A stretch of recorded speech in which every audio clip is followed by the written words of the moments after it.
दिल्ली में कल 1404 positive case थे, जिनको मिलाकर 1,44,127 केस हुए। 1130 लोग रिकवर हुए और जो एक्टिव केस हैं वो हैं 10,667।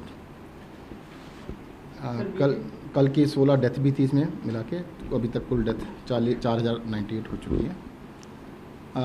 हमें जो ऑक्यूपाइड बेड हैं हॉस्पिटल्स में वो हैं 3,058 है आउट ऑफ 13,527। तो पिछले कुछ दिनों से हम देख रहे थे कि नंबर ऑफ़ बेड्स ऑक्यूपेंसी कम नहीं हो रही है, 10-12 दिन से स्टैटिक था। तो उस डाटा को चेक किया गया तो ऑफ लेट, जैसे मैं कल का बताता हूँ डाटा आपसे, 97 पेशेंट जो एडमिट हुए वो दिल्ली से बाहर के थे और 224 पेशेंट दिल्ली के थे। मतलब लगभग 30-35% पेशेंट जो थे वो दिल्ली से बाहर के एडमिट हो रहे हैं। तो कई लोग मुझसे पूछते हैं कि भाई अब तो हॉस्पिटल में एडमिशन कम नहीं हो रहे हैं। अब हॉस्पिटल में एडमिशन कम ना होने का कारण है कि दिल्ली से बाहर के बहुत पेशेंट आ रहे हैं, 30-35% पेशेंट बाहर से आ रहे हैं। इसके अलावा कल एक न्यूज़ ये भी चली कि भाई दिल्ली में फिर से 1400 केस हो गए हैं।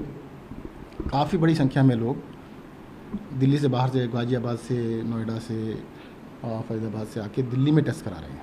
तो उसके टेस्ट कराने की वजह से वो काउंटिंग दिल्ली की बढ़ जाती है। तो जब हमारे लोग अगले दिन चेक करने के लिए घर पे जाते हैं तो बड़ी संख्या में लोग मिलते ही नहीं, वो कहते हैं दिल्ली से बाहर रहते हैं।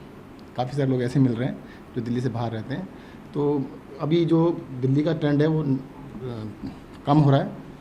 हॉस्पिटल एडमिशन्स भी अभी जो ट्रेंड था कि काफ़ी कम होने चाहिए थे, थोड़े से इसीलिए बढ़ रहे हैं, मतलब कम नहीं हो रहे हैं क्योंकि बाहर के पेशेंट 30-35% हो रहे हैं और बड़ी संख्या में पॉजिटिव केस भी बाहर के आ रहे हैं। तो आपको लगता है कि दिल्ली में जो कोरोना संक्रमण कम हो रहा था, बाहर वाले लोग आकर उसकी तरफ से? नहीं, दिल्ली में तो कम हो ही रहा है ना। वो तो देखो, बाहर से पेशेंट बीमार होकर आया, वो इलाज कराने के लिए आया है। तो बेड अगर आप देखेंगे 3,058, 10 दिन का पहले उठाएंगे तब भी 3,000 थे। तो आप मुझसे पूछ सकते हैं कि भाई 10 दिन के अंदर आपके तो बेड तो उतने ही हैं। पहले लगभग 100 बेड कम हो रहे थे रोज़। पहले ट्रेंड ये था कि आपकी ऑक्यूपेंसी 100 बेड्स की पर डे कम होती जा रही थी। कम ना होने का कारण कल 97 पेशेंट बाहर से आए हैं, एडमिट हुए। तो जो बाहर से पेशेंट आ रहे हैं तो इसलिए एडमिशन कम नहीं हो रहे हैं। सर, पीएम ने एक लॉन्ग वीक कैंपेन जो है वो स्टार्ट किया है, गार्बेज फ्री इंडिया।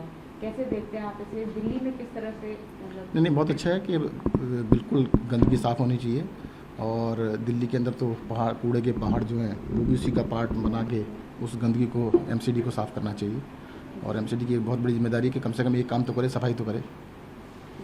सर, साथ ही डिफेंस मिनिस्टर ने भी जो है वो एम्बार्गो किया है 101 आइटम को, जो है मतलब इम्पोर्ट करेंगे। मेरे को समझ नहीं आया क्या मतलब। सर, बेसिकली जो आत्मनिर्भर को लेके इन्होंने 101 आइटम जो है वो अब इम्पोर्ट किए जाएंगे। नहीं, इम्पोर्ट नहीं, बैन किया है। हाँ, बैन किया। आपने कहा इम्पोर्ट किए जाएंगे, इम्पोर्ट किए बंद कर दिया है इम्पोर्ट। अच्छी बात है भाई, अपने देश में बने, जितना हम लोग अपना प्रोडक्शन करें। और देखिएगा, ये तो करना ही चाहिए। हमारा देश को आज़ाद हुए इतने साल हो गए हैं, 70 ईयर से भी ज़्यादा हो गए हैं। तो बहुत सारे देश काफ़ी आगे निकल गए। हमारा देश अभी भी हम छोटी छोटी चीज़ों में फंसे रह जाते हैं। तो क्या लगता है, इसको तेज़ी से आगे बढ़ने की आवश्यकता है। हमारे को तरक्की करनी चाहिए और देश, मुझे लगता है, जल्द ही तरक्की करेगा। सर, एक सवाल और है कि आरटीपीसीआर और एंटीजन के बीच फासला क्यों बढ़ रहा है? बीते दिन जैसे 5500 आरटीपीसीआर हुए, 19,000 एंटीजन हुए हैं। देखिएगा, सवाल उठा चुका है। मुझे लगता है कई लोग ये पूछते हैं कि आपके हॉस्पिटल में बेड खाली पड़े हैं।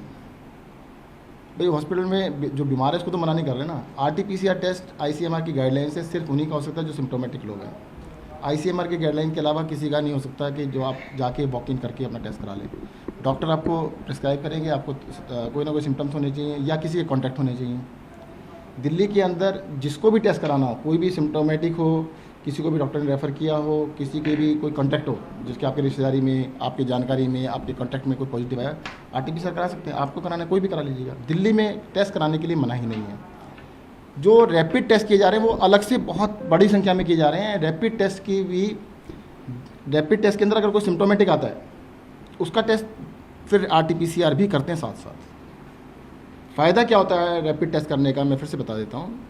आप हॉस्पिटल में गए, फ्लू क्लिनिक में सबको टेस्ट किया जाता है।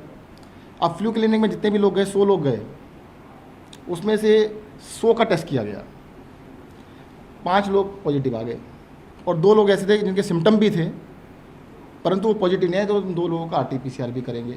अब वो 100 लोगों को आरटीपीसीआर के दायरे में नहीं आते हैं परंतु वो कोई ना कोई शिकायत लेके आए हैं, तो उनका सबका टेस्ट किए जाने की आवश्यकता नहीं थी। इसलिए RT-PCR को बड़ी संख्या में किया जा रहा है, दिल्ली के अंदर नहीं कि पूरे देश में किया जा रहा है। पहले दिल्ली ने स्टार्ट किया था, अब तो सब कर रहे हैं। RT-PCR आधे घंटे में रिजल्ट आता है, एंटीजन रैपिड का टेस्ट आधे घंटे में आ जाता है, और उसका RT-PCR का 1 दिन से 2 दिन में आता है।